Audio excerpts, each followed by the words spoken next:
My name is Nathan Carter, a 32-year-old software engineer in Seattle. I'm not working at one of those fancy FANG-level companies, but I earn a solid living, around $175,000 a year, plus bonuses and stock. From the outside, it probably looked like I had it all. But what people didn't see was that my own family had been draining me dry for the past decade. My father, Gerald, 58, used to work at the post office until he got injured when I was in high school. He hasn't worked since. My mother, Doreen, 57, decided to reinvent herself as a lifestyle consultant and wannabe influencer after 50, yeah, seriously. But mostly she just lived off my money while pretending to run some glamorous brand. And then there's my younger sister, Betrayal, 29. She dropped out of 3 different colleges I paid for and now calls herself a social media consultant with maybe 2,000 followers total across all platforms. Somehow, that was justification enough for her to never work a real job. Financially supporting them started small, helping out here and there. But it grew into this unspoken expectation that I'd bankroll everything: their mortgage, cars, credit cards, vacations, even their wine subscriptions. They didn't just lean on me, they moved in and took over. And then came the night everything blew up, my dad's 58th birthday. Doreen picked this pretentious steakhouse, the Capitol Grill. The cheapest steak was $85. Not because Gerald even liked the place, but because of the vibe: valet parking, dark wood interiors, waiters who bowed like you were royalty. They didn't even put prices on the women's menus, which was ironic since I was paying for everything anyway. I showed up about 25 minutes late. Not on purpose, but I wasn't in a hurry either, not after pulling a 14-hour shift cleaning up some VP's crisis. When I arrived, they were halfway through appetizers. My mom waved at me like I was a caterer. Dad didn't even look up. Betrayal barely glanced at her phone. There were about 14 people at the table, extended family, some business friends, and 3 women I'd never even met, probably just there to tell Doreen her $400 haircut made her look fierce. I took a seat at the far end and waited for the ritual to play out: fake praise, subtle digs at my luxury coding job, another massive bill I'd quietly pay without acknowledgement.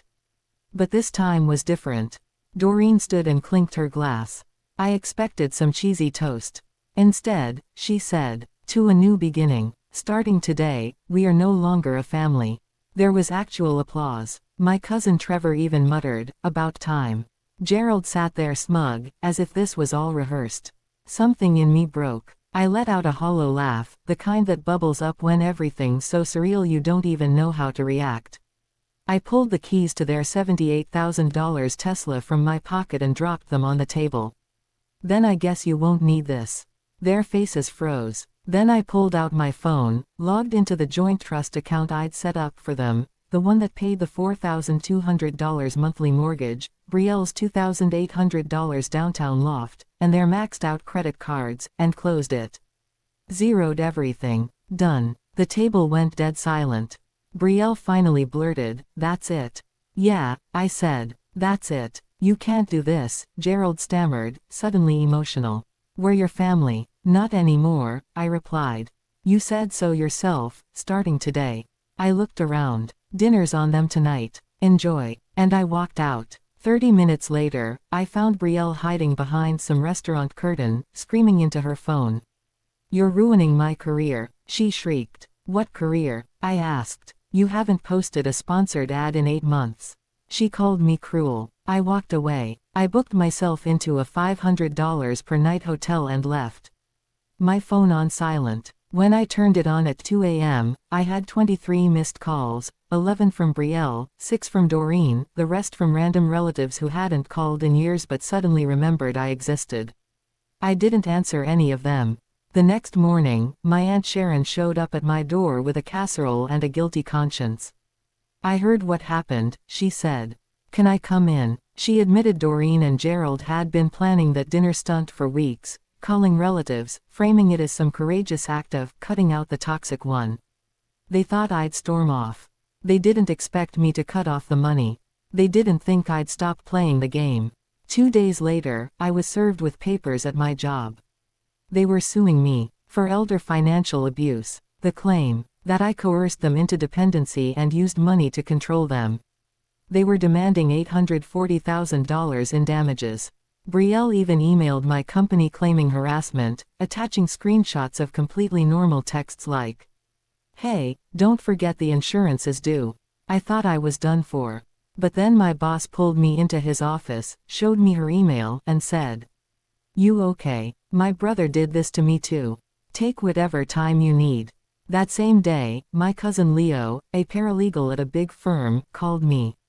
"They tried to get my parents to join the lawsuit," he said. "They told them you'd been scamming the family for years." Leo wasn't having it. He started digging. 3 days later, he sent me dozens of recordings, Doreen bragging about how they manipulated me. He's such a sucker. If he ever grows a spine, we're screwed. Turns out Aunt Sharon had recorded everything but didn't know what to do with it, until now. I didn't post anything online. But Leo did. A tweet thread titled, "When Your Cousin Gets Scapegoated After Funding His Entire Family for 10 Years. It went viral. 700,000 views in one day. People found Betrayal's accounts and dragged her so hard she had to go private. Someone even dug up her post bragging, "My brother's basically my salary. I'll never need a real job." The lawsuit was withdrawn within the week. But the damage was just beginning. I started taking everything back.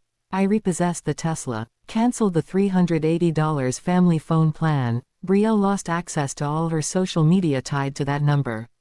Shut down the mortgage I'd co-signed with a clause about severed family ties, triggered full repayment, $387,000 due in 30 days. Then came the nuclear auction. Leo introduced me to Sarah, a forensic accountant. What she found was staggering. 6 credit cards in my name, $120,000 maxed out. Gerald working under the table while claiming disability. Doreen hiding $45,000 in a secret account. The house deed transferred to Betrayal to avoid liability. We reported everything: identity theft, disability fraud, tax evasion, mortgage fraud. Then I gave an anonymous interview to the news. Within 48 hours, it exploded nationwide. Hashtag family freeloaders. Betrayal's influencer life was over. Gerald got fired from his shady job. Doreen's life coach publicly cut ties. Then I dropped the final bomb. A 17-minute audio montage I'd compiled over the years, every lie, manipulation, and scam they'd ever admitted to in family settings. It was over. 2 months passed. Then one morning, they showed up at my door, crying, broken, desperate. "We're being foreclosed on. They're threatening jail time. We're sorry." But I wasn't. I handed them 3 envelopes, no money, just solutions. For Gerald, a paid senior job training program. For Doreen, a 6-month lease on a studio apartment and real job leads. For Betrayal, an acceptance letter into a medical billing program. "This is your last chance," I told them. "Take it, or I'll press full charges." They took it. 6 months later, I got a letter from Gerald. "Warehouse jobs hard but honest. Thank you for not letting me go to jail." A month later, Doreen sent a photo of her badge as a hotel receptionist. A year later, Betrayal emailed, "Still hate you for it, but I'm not homeless anymore. So I guess that's something." I never responded. Now, I run my own consulting firm. I bought a cabin in the mountains. I spend weekends with people who love me, not use me. And the family that treated me like an ATM. They finally learned the price of betrayal. Some say I was too harsh. That I should have forgiven them.